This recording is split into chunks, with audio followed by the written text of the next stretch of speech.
हर इंसान के अंदर एक आत्मा होती है और जब तक ये आत्मा लोगों के शरीर में रहती है तभी तक इंसान जीवित रहता है। और जब हमारे शरीर में निवास करने वाली आत्मा हमारे शरीर को छोड़कर बाहर निकल जाती है तो इंसान मर जाता है। लेकिन ये आत्मा दिखती कैसी है, इसका आकार क्या होता है और इसका स्वरूप क्या होता है, ये जानने की इच्छा शायद हर व्यक्ति के अंदर होती है। और यही जिज्ञासा अगर किसी इंसान के दिमाग में घर कर जाए तो उसका अंजाम क्या होगा शायद आपको भी नहीं पता होगा। आज की ये सच्ची घटना जो हम आपको बताने जा रहे हैं शायद उसे सुनकर आपकी भी रूह कांप जाएगी। नमस्कार, मैं हूँ पवन कुमार सिंह और आप देख रहे हैं न्यूज PBH। आज की सच्ची कहानी केरल के उस युवक की है जिसकी एक सनक ने 4 लोगों की जान ले ली। उसे अपने एक सवाल का जवाब चाहिए था। उस जवाब को पाने के लिए उसने अपने ही घर के 4 लोगों को बेरहमी से मार डाला। आखिर क्या थी ये पूरी घटना जिसे जानकर न केवल केरल राज्य बल्कि पूरे देश में सनसनी मच गई थी। चलिए जानते हैं विस्तार से नाथनकोड हत्याकांड की इनसाइड स्टोरी। तारीख थी 9 अप्रैल 2017। जगह केरल के तिरुवनंतपुरम का नाथनकोड इलाका। यहाँ रिटायर्ड प्रोफेसर राजा थंकम अपने परिवार के साथ रहते थे। परिवार में उनकी पत्नी डॉक्टर जीना पद्मा, बेटा केडल जिनसन राजा, बेटी कैरोलिन और एक रिश्तेदार ललिता रहती थी। पिता राजा थंकम ने दोनों बच्चों को डॉक्टरी की पढ़ाई के लिए ऑस्ट्रेलिया भेजा था, जहां से प्रोफेसर की बेटी कैरोलिन कुछ समय पहले ही अपनी पढ़ाई पूरी करके वापस आ गई थी, जबकि प्रोफेसर का बेटा केडल अपनी बहन के बाद पढ़ाई के लिए ऑस्ट्रेलिया गया था, इसलिए वो वहां रहकर पढ़ाई करता रहा। वहाँ पढ़ाई के दौरान वह सिजोफ्रेनिया, जो कि एक प्रकार का मानसिक विकार होता है, उसका शिकार हो गया। वो हमेशा आत्मा और मृत्यु के बारे में सोचता रहता था। शायद इसीलिए उसकी रुचि इस चीज में भी ज्यादा बढ़ने लगी कि आखिर आत्मा कैसी दिखती है, हमारा शरीर आत्मा के साथ कैसे काम करता है, मौत होते ही क्या हम आत्मा को देख सकते हैं। इस तरह के कई सवालों के बारे में वह जानने की दिलचस्पी रखने लगा। वह इन सवालों को लेकर इतना आतुर हो गया था कि उसने अपनी पढ़ाई पर ध्यान देना ही छोड़ दिया। बस इस सवाल की तलाश में रहने लगा कि आखिर आत्मा दिखती कैसी है। वह दिन रात इसी पर रिसर्च करने में लगा रहता। जैसे तैसे उसने अपनी मेडिकल की पढ़ाई पूरी की और वापस केरल आ गया। फिर यहाँ आकर भी आत्मा से संबंधित सवालों को लेकर वह रिसर्च में लगा रहा। घर वालों से भी वो ज्यादा बातचीत नहीं करता था, ना तो वो बाहर जाता और ना ही अपने कमरे में किसी को आने देता। उसने अपने आप को एक कमरे में बंद सा कर लिया था। बस दिन भर किताबों में यही सवाल ढूंढता रहता कि आखिर आत्मा दिखती कैसी है। कैडल की मानसिक स्थिति को देखते हुए उसे 2 बार मनोरोग विशेषज्ञ के पास भी ले जाया गया। वहाँ भी वो बस उन्हीं बातों को लेकर डॉक्टर से सवाल करने लगा। उसका ट्रीटमेंट तो चला, लेकिन उस ट्रीटमेंट का केडल पर कोई असर नहीं हुआ। घर वालों ने सोचा कि हो सकता है समय बीतने के साथ साथ उसका ये पागलपन भी दूर हो जाए।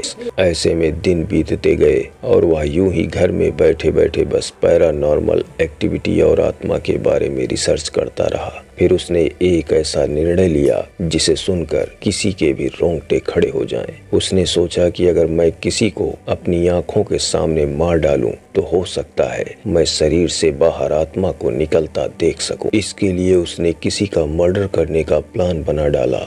अब उसके दिलो दिमाग में बस एक ही बात हमेशा गूंजने लगी कि मुझे आत्मा देखनी है, और वो आत्मा किसी को मारने के बाद ही देखी जा सकती है। बस फिर क्या था, केडल की सनक का पहला शिकार बनी उसकी अपनी सगी माँ। 6 अप्रैल 2017 के दिन घर पर सिर्फ केडल, उसकी माँ जीन पद्मा और आंटी ललिता थे। केडल सबसे पहले अपनी माँ के कमरे में गया। वहाँ उसने देखा कि माँ बेड पर लेटी हुई है। केडल को लगा कि ये अच्छा मौका है आत्मा को लाइव देखने का। तभी वो बेड पर आराम कर रही अपनी माँ को तेज धारदार हथियार से मारना शुरू कर दिया। माँ उसके सामने गिड़गिड़ाती है कि वो ऐसा ना करे, लेकिन केडल के सिर पर तो भूत सवार था। उसे बस आत्मा देखनी थी, इसलिए वो माँ पर हमला करता रहा। चीख पुकार सुनकर दूसरे कमरे से आंटी ललिता वहां आ गई।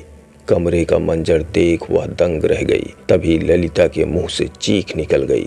केडल ने पीछे मुड़कर पहले उन्हें देखा, फिर अपनी माँ को देखा। तब तक माँ की मौत हो गई थी। केडल को लगा कि हो सकता है जब वो पीछे की तरफ मुड़ा तब उसकी माँ की आत्मा निकल गई होगी। इसी वजह से शायद उसने अपनी माँ की आत्मा को देख नहीं पाया, इसलिए वो फिर अपनी आंटी ललिता की तरफ बढ़ने लगा। उसने फिर उन्हें भी उसी तरह मार डाला, लेकिन तब भी उसे आत्मा दिखाई नहीं दी। यूं ही 3-4 घंटे बीत गए। केडल वहां बैठकर यही सोचता रहा कि आखिर उसे आत्मा दिखाई क्यों नहीं दी। इसी बीच केडल के पिता राजा थंकम और बहन कैरोनिल भी घर पर आ गई। दोनों ने अंदर का नजारा देखा तो वे सन्न रह गए। केडल को तब भी कोई फर्क नहीं पड़ा। उसने फिर आत्मा देखने के चक्कर में अपने ही पिता पर तेज धारदार हथियार से हमला कर दिया, लेकिन उसे फिर भी आत्मा नहीं दिखी तो उसने इसी तरह अपनी बहन को भी मार डाला। लेकिन अफसोस, इस बार भी वही हुआ, केडल को आत्मा नजर नहीं आई। वह यूं ही 3 दिन तक फिर उन लाशों के साथ उस घर में ही बैठा रहा। दरअसल उसे लग रहा था कि शायद आत्मा अभी भी उन चारों के शरीर में ही है, इसलिए वह 3 दिन तक लाशों के साथ बैठा रहा। लेकिन 3 दिन बाद यानी 9 अप्रैल को जब लाशों से बदबू आने लगी तो केडल को घबराहट होने लगी। उसने सोचा कि कहीं वो फंस न जाए, इसलिए उसने लाशों के छोटे छोटे टुकड़े किए, फिर पूरे घर में आग लगा दी। उसके बाद खुद मौके से फरार हो गया।